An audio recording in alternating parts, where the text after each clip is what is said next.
Hey, what's going on? It's your boy BT, and I came here to talk some boxing with the thousands of True School Sports subscribers. Now, as you guys can see, the People's Champ is back. What's My up, Pops, guys? he's here. That's it. How you feeling, Pops? You good? I'm feeling great. Anytime I talk boxing with True School Sports subscribers and the fans, I'm happy. That's it. We're happy. I mean, you know when this man is on here, he's gonna keep it 100. That's why you guys keep commenting positive things, and that's why we keep bringing him back because y'all like my dad.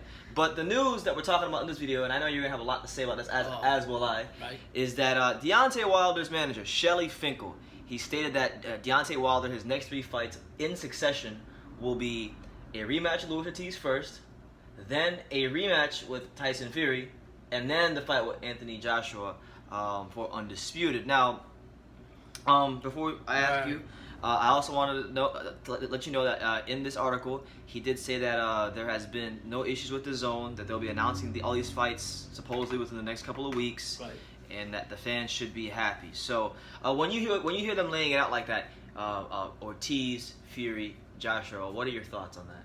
This thing is bullshit. The only reason I say that is because Wilder already fought Ortiz. We knew what happened there. He already fought Fury.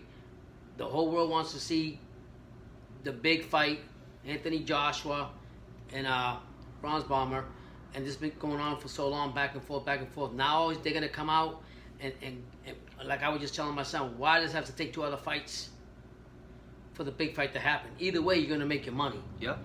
The more you drag it, and I'm gonna say it again, the more you drag it, the more it's gonna work against the Bronze Bomber, and the better Anthony Joshua's gonna get with his skills. Not that he's not already, but I'm going to tell you that right now. He'll continue making improvements. Right, and I don't like, I've been saying it all along, I'll keep saying it, I don't like that guy Finkel or Wilder's team because they're not doing the right thing for him. The right thing to do if they really care about boxing and the fans is make the fight.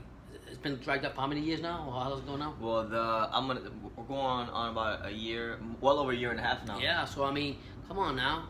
First back and forth, and now all of a sudden, something from the sky hit you in the head, hit Finkel in the head, and now he wants to somehow make this fight legitimate with Joshua.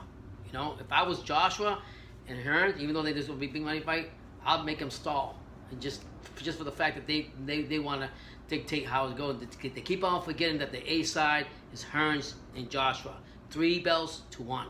So, to me, I just think it's foolish to even fight Fury or to even fight money-wise. Yeah, they're gonna make money, of course. Yeah, right. It's definitely foolish to fight Fury. Ain't gonna be no Joshua fight Fury. Right. So, I mean, they're playing, and like you say, the Bronze Bomber is betting on himself. Well, keep on betting because eventually, just like in a casino, the odds are gonna be against you.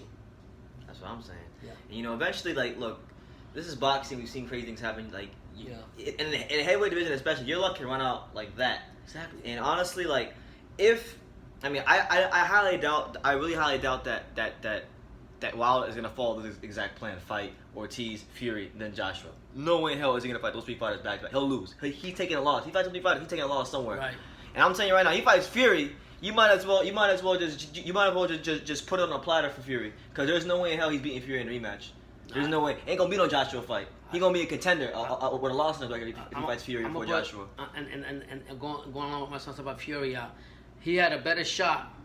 Bronson had, and the odds were against him for him on the first fight for the simple fact that Fury was just coming back.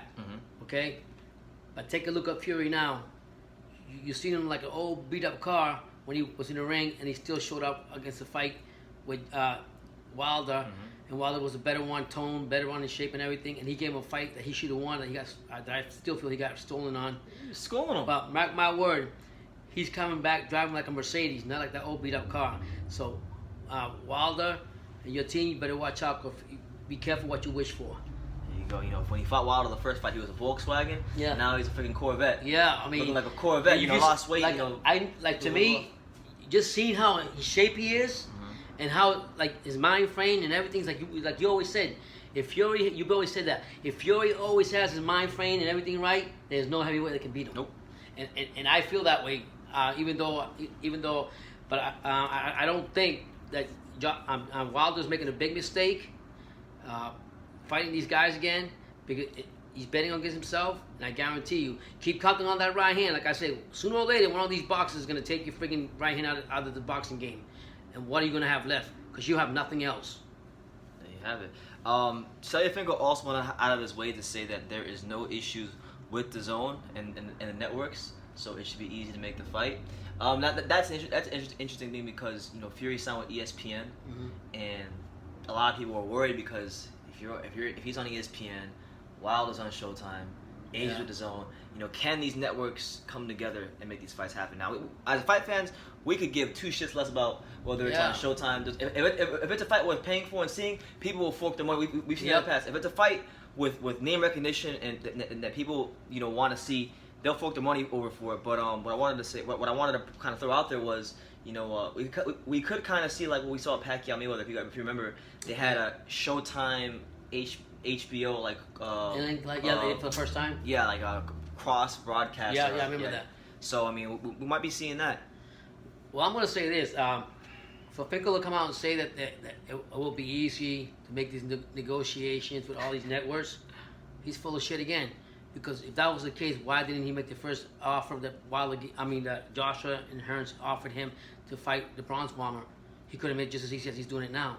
What's different from now than back then? Yeah, and that's a good point. That's a good point. And it's gonna be frustrating too because, I know a lot of people. The first Ortiz fight was really, really good, and we're not trying to slate Ortiz because he is a good fighter. He's a quality heavyweight, but nobody wants to see that crap. Nobody wants to see Luis Ortiz versus Wilder the rematch. Nope. When there's so many other like if Wilder really wanted to let's say he didn't fight Joshua or Fury within his next two fights, he didn't fight Joshua or Fury. Okay, fine, no problem. The best consolation prize you can give the fight fans is a fight with Dillian White. Because you've been ducking Dillian White for years. Oh, wow, that's true. And if you beat Dillian White, even I have to sit back and say, damn, look at Bronze Bomber. Yeah. Look at Deontay Wilder showing the world that he is maybe he is just as good as Joshua. Because then he knocks out, let's say he just knocks out White like he did Stavern or Breezer, one of these guys. White was a guy Joshua fought for the British title. That's right. And it took him rounds to break White down. So then it could be one of those things where, man, not only did he fight Dillian White, but he knocked the better version of Dillian White out, and he did it quicker than Joshua. That's good. But we hear no mention of Dillian White. And let me ask you guys a question. How many times you guys go to dinner and you have 2 or 3 times the same appetizer before the main meal? What I'm getting at, Fury and Fury and Ortiz are the appetizers that this guy Wilder's already had.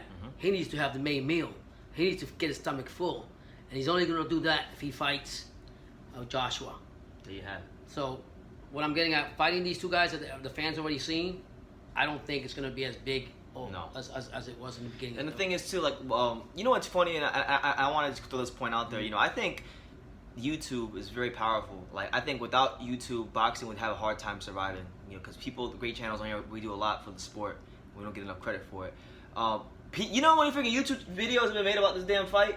This is probably the most talked about fight on YouTube for almost 2 years now. Wow, it's still going back and forth. And it's still going back and forth. Like signing their contracts and fight. Yeah.